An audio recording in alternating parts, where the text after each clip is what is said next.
എന്നും ഒരേപോലെ ഗോതമ്പ് പുട്ട് അരിപ്പുട്ടൊക്കെ കഴിച്ച് മടുത്തെങ്കിൽ നമുക്ക് വെറൈറ്റി ആയിട്ട് ഓട്സ് പുട്ടും റാഗിപ്പുട്ടിൻ്റെയും റെസിപ്പി കണ്ടാലോ? ഈ ഷുഗറൊക്കെ ഉള്ള പേഷ്യൻസ് ആണെങ്കിൽ പിന്നെ പറയണ്ട, എന്നും ഈ പറയുന്ന പോലെ ഗോതമ്പിലെ സാധനങ്ങളൊക്കെ കഴിച്ച് മടുത്തെങ്കിൽ ഷുഗർ ഉള്ളവർക്ക് കഴിക്കാൻ പറ്റിയ രണ്ട് നല്ല ഹെൽത്തി റെസിപ്പിയാണ് ഇത്.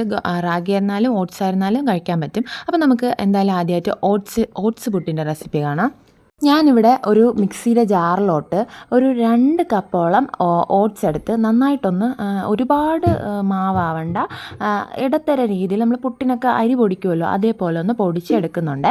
എന്നിട്ട് ഞാൻ അതിൽ നിന്ന് 1 സ്പൂണ് ഓട്സ് പൊടി മാറ്റി ഒരു ബൗളിലോട്ട് വയ്ക്കുന്നുണ്ട്. ഒരു സ്പൂൺ മാത്രം മതി, ഒന്ന് മാറ്റി വെക്കണം. അതിനുശേഷം നമ്മളൊരു ആവശ്യത്തിന് കുറച്ച് വെള്ളം എടുത്തിട്ട്, ഇത്ര അളവെന്നൊന്നും ഞാൻ പറയുന്നില്ല, വെള്ളം എടുത്ത് അതിനകത്ത് 1 സ്പൂൺ ഉപ്പ് ഇട്ട് നന്നായിട്ട് മിക്സ് ചെയ്തതിന് ശേഷം ഈ ഓട്സിൻ്റെ പൊടി ഒന്ന് കുഴച്ചെടുക്കണം. കുഴച്ചെടുക്കുക എന്ന് പറയുമ്പോൾ നമ്മൾ പുട്ടിൻ്റെ മാവ് നനയ്ക്കണ പോലെയല്ല, കുറച്ചുകൂടെ ഓവറായിട്ട് വെള്ളം ചേർത്ത് ഇതേപോലെ ഇങ്ങനെ കഷ്ണം നമ്മൾ ഗോതമ്പിൻ്റെ മാവിലൊക്കെ വെള്ളം കൂടുമ്പോൾ ഇങ്ങനെ ഉണ്ടായിട്ട് വരില്ലേ, അതേപോലെ ഒന്ന് കുഴച്ചെടുത്ത് ഒരു 15 മിനിറ്റ് റെസ്റ്റ് ചെയ്യാൻ വെക്കണം. ഈ ഒരു 15 മിനിറ്റ് കൊണ്ട് തന്നെ ഈ മാവിൽ അത്യാവശ്യം വെള്ളമൊക്കെ പിടിച്ച് സെറ്റായിട്ട് ഇരിപ്പുണ്ടായിരിക്കും.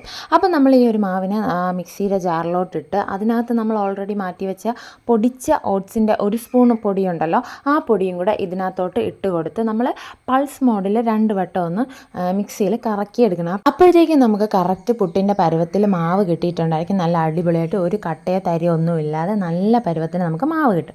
ഇനി നമുക്കിതിനെടുത്ത് ആവശ്യത്തിനുള്ള തേങ്ങയൊക്കെ നമുക്ക് ചേർത്ത് കൊടുത്ത് നമുക്ക് വേവിച്ചെടുക്കാം. മാവും തട്ടി തേങ്ങയൊക്കെ വെച്ച് പുട്ട്, ഞാൻ ഇപ്പം ചിരട്ടപ്പുട്ട് പോലെയാണ് വേവിച്ചെടുക്കാം. അപ്പോൾ നമുക്കിവിടെ നല്ല അടിപൊളിയായിട്ട് നല്ല ടേസ്റ്റി ആയിട്ട് നല്ല സോഫ്റ്റ് ആയിട്ടുള്ള ഓട്സ് പുട്ട് ഇവിടെ റെഡിയായി കിട്ടിയിട്ടുണ്ട്. ഞാനിതിന് കുറച്ച് നല്ല നാടൻ ചിക്കൻ പെരട്ടുണ്ടല്ലോ അതും വെച്ചാണ് കഴിച്ചിട്ടുണ്ട്. നിങ്ങൾക്ക് എന്തിൻ്റെ കൂടെ ഇത് പഴമായിരുന്നാൽ പോലും നമുക്ക് അതിൻ്റെ കൂടെ ഇത് നല്ല കോമ്പിനേഷൻ ആയിരിക്കും. അപ്പോൾ നമുക്കിനി അടുത്ത സെക്കൻഡ് പുട്ടിൻ്റെ റെസിപ്പി കാണാം. അടുത്തതായിട്ട് ഇവിടെ സൂപ്പർ ഹെൽത്തി ആയിട്ടുള്ള റാഗി പുട്ടാണ് ഞാൻ ഉണ്ടാക്കുന്നത്. ഞാനിപ്പോൾ എടുത്തിരിക്കുന്നത് നമ്മുടെ അംഗൻവാടി റേഷൻ കടയിൽ നിന്നൊക്കെ കിട്ടുന്ന റാഗിയുടെ മാവ് കൊണ്ടാണ്.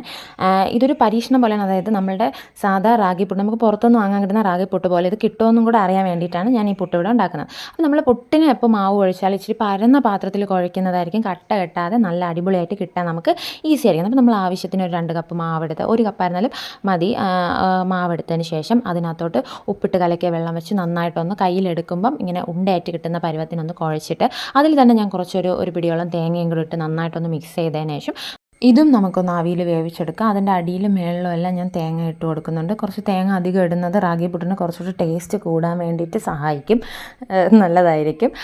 അപ്പം നമുക്ക് ഒന്ന് നന്നായിട്ടൊന്ന് വേവിച്ചെടുക്കുമ്പോഴത്തേക്കും നമ്മുടെ നല്ല സോഫ്റ്റ് റാഗി പുട്ട് നമ്മൾ പുറത്തുനിന്ന് മാവ് വാങ്ങിച്ചുണ്ടാക്കുന്ന അതേപോലെ തന്നെയായിരിക്കും നമ്മൾക്ക് ഈ അംഗൻവാടി റേഷൻ കടയിൽ നിന്നൊക്കെ കിട്ടുന്ന മാവും ഉണ്ടാക്കിയെടുക്കുമ്പോൾ ഉണ്ടാകുക. അപ്പം ഞാൻ പഴം വെച്ചാണ് ഇത് കഴിക്കുന്നത്. എന്നാൽ പിന്നെ അത്രയുള്ളൂ ഗൈസ്. വീഡിയോ ഇഷ്ടപ്പെട്ടാൽ ലൈക്ക് ചെയ്യാനും ചാനൽ സബ്സ്ക്രൈബ് ചെയ്യാനും മറക്കണ്ട. വെറൈറ്റി ആയിട്ടുള്ള പുട്ടൊക്കെ ഇഷ്ടപ്പെടുന്ന നിങ്ങളുടെ ഫ്രണ്ട്സിന് റെസിപ്പി ഷെയർ ചെയ്യാനും മറക്കണ്ട. ടാറ്റാ.